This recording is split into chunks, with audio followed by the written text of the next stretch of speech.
Hey, it's Mr. Meister, and I wanted to take a few minutes today and in today's video talk about some of the jobs here in the control room. But actually, before I start talking about any one of those positions, I actually want to first start off talking about a monitor that appears in the control room that you'll see when you walk in. This monitor up here is showing you what all the cameras are doing, but it also has what's called a preview monitor and a program monitor here on the right. And what the program monitor is showing your audience is exactly what is being recorded, or if we were broadcasting live, it's what would be being broadcast out. The preview monitor pertains to, obviously, the next shot that is coming up. And it could be a camera shot, it could be a commercial, it could be just about anything.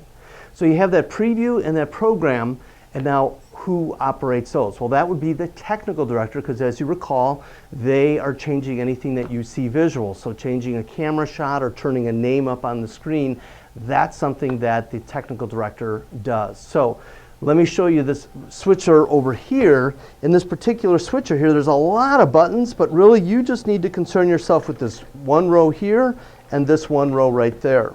And what these buttons basically do is, if I, in the red row, for example, this is the program monitor.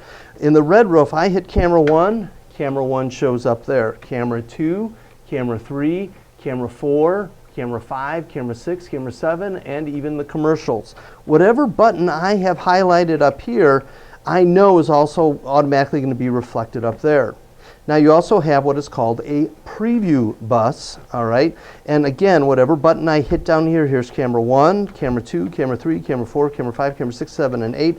Whatever button I hit down here is also changing up there. Now, as a technical director, I really want to keep my hands off of the red row. And you might say, well, you just told me that that's what I need to do. But actually, to take a shot, you're going to use a button here called auto. Now it says take and auto, and what take and auto basically do, they do the same thing. I'll show you the difference in just a moment. But what they do is they swap the two shots that are there. So notice right now in program is camera 1 and in preview is camera 8. If I hit the auto button once, the two of them are going to switch places. Hold on one second.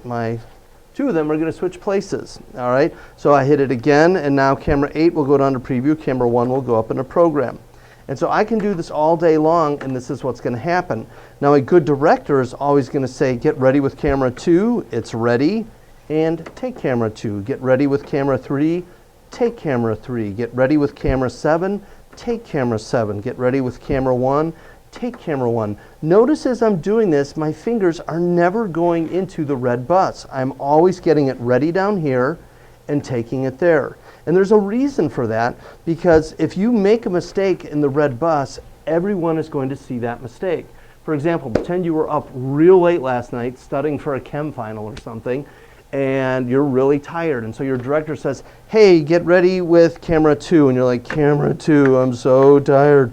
Where's camera 2? There's camera 2. Who just saw my mistake? Everybody saw my mistake. Same scenario, your director's like, hey, I want to see camera 1, and you're like, where's camera 1? And you're again trying to find it, eventually you find it and you take it. The only people who really saw that mistake are the people right here in this room. So a good director is going to always be talking in this ready take. If you are the technical director, you want to be listening for the words ready and take. Ready and take. And when you hear ready, you're thinking getting something ready in the green bus. And when you hear the word take, you're going to hit this button here that says auto. Now, I said I would talk about the difference between auto and take. They both do the same thing. Auto switches the shot, but notice there's a little bit of a dissolve in there. All right. Take also switches the shot, but notice as I hit take, it's just kind of a cut. It's very instantaneous.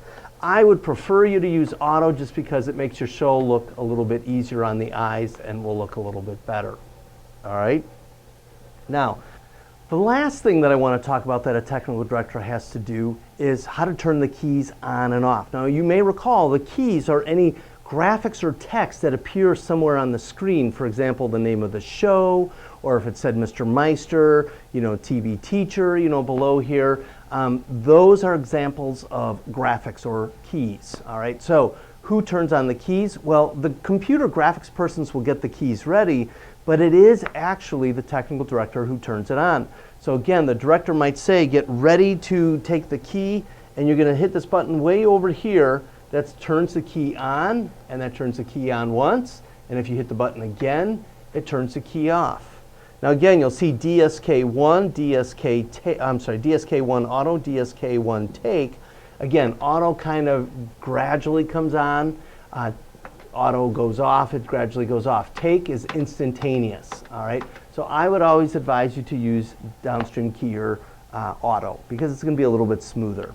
Now, technical directing, is it an easy job or a hard job? Well, take a minute and think about it. Who's doing all the thinking for you? The director is, because they're saying, get ready, take, get ready, take, get ready, take. All you have to know is where's camera 1, where's camera 2, maybe where's the take button, and maybe where is the downstream keyer button. Matter of fact, how many buttons are we really talking about? Camera 1, camera 2, the commercials, which is number 8, the key button, that's 4 so far, and then 5 is the key. And so it's really actually quite a simple job. All right, so the next job that I want to talk about is the job of the B-roll operator. What exactly do you have to do when you're in charge of B-roll? Actually, it's a pretty easy job. All you have to do is stop and start commercials when the director tells you to. And to do that, you're always going to see this when you go to this computer over here, that every commercial, there'll be a list just like this in an iTunes, and you'll pick the commercial that you want to do. And the commercials will always start off with a leader that tells you, hey, here are the 2 commercials. They're each 30 seconds. One is a Snickers, one is a Doritos. Now, you as a B-roll operator person are going to always put your commercial on the 5 and pause it. And what you're going to do is you're going to wait for your director to say, ready to roll the commercial. When you hear the word roll, you're going to hit the space bar or hit play, and it's going to start rolling. And at 0, the technical director should be taking the shot. Now, what is the next thing the director is going to want to know about the commercial? Well, that's going to be, when is it over? Now, you might be saying, well, it's over when it goes away. But someone really needs to know exactly when it's over. And that person is the camera person. Because camera 1, as you recall, they're on that wide establishing shot. And on 5, 4, 3, 2, 1, they need to start zooming. So, because as soon as we say 1, we're going to take the shot. And we want that shot moving already. Well, if we don't know exactly when that commercial is over, then we're kind of guessing, and we might say 5, 4, 3, 2, 1, start your zoom. Oh wait, the commercial's not over, it's not over, it's not over. But the problem is now you're already zoomed in too far. So we want to start that zoom exactly when the commercial is over. So how do we know that? Well, I do have a kitchen timer in here, but a lot of students prefer to use their phones for this as well. And honestly, all you need to do is just set the timer on your phone, and when the commercial starts, you are going to start with your timer. So let's try this again. Let me reset everything.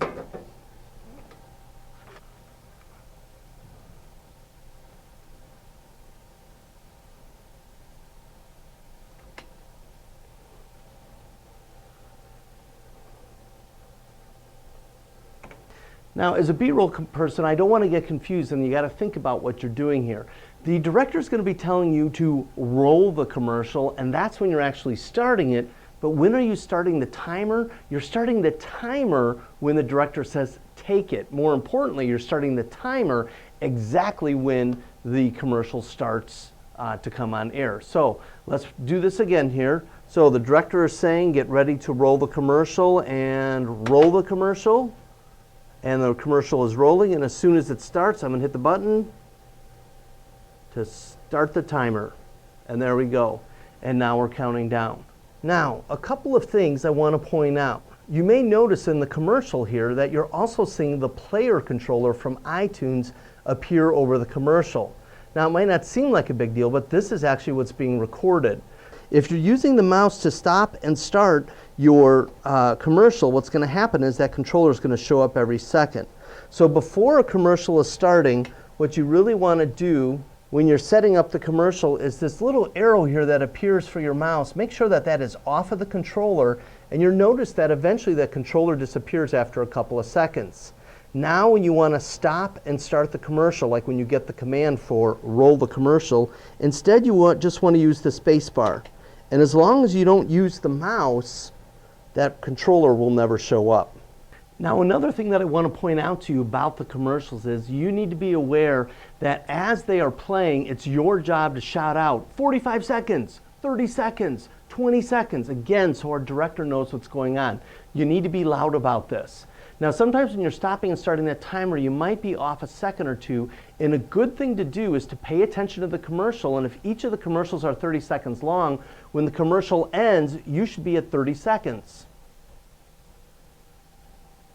And if you're ahead or behind, like it says 28 or 32, you know that you're 2 seconds off, and you can just let your director know real quickly or just do the math yourself.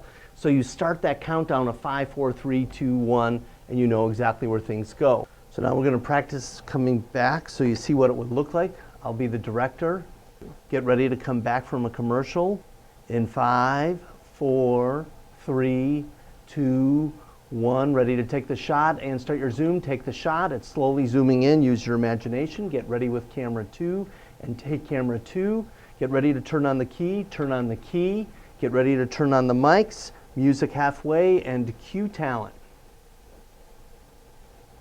And as a B-roll operator, that's your piece to making this production go smoothly. Now, it's really important you're vocal. It's really important you say 30 seconds, 15 seconds, 10, 9, 8, and follow along with your counter. Don't do any guesswork.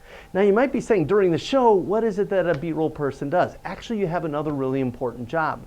The next thing that I would like you to do is I would like you to set your phone to 3 minutes. And what I want you to do is when we get to 3 minutes and your phone goes off and it says time's up, what you need to do is alert the director and say, hey, it's been 3 minutes. And what that means to the director is, hey, I need to start navigating myself to another commercial break. I've had some students without that 3-minute warning go on for 10 or 15 minutes between commercial breaks. Honestly, I like commercial breaks. That's where everybody is doing something and working together, and that's what I want you to do as well. So as a B-roll person, set your phone to 3 minutes, and when you get to 3 minutes, it doesn't mean we have to stop the show and go to a commercial, but that means as a director, get your establishing shot ready from camera 1, make sure you're on a medium shot from camera 2, and once you have those two things in place and camera 2 is live, you're going to send in the wrap it up sign, and then you can start going into your next commercial. So as a B-roll person, you're setting your timer either for 3 minutes or 1 minute, but it's really important you set your timer. That's all for B-roll. Let's move on to the next job.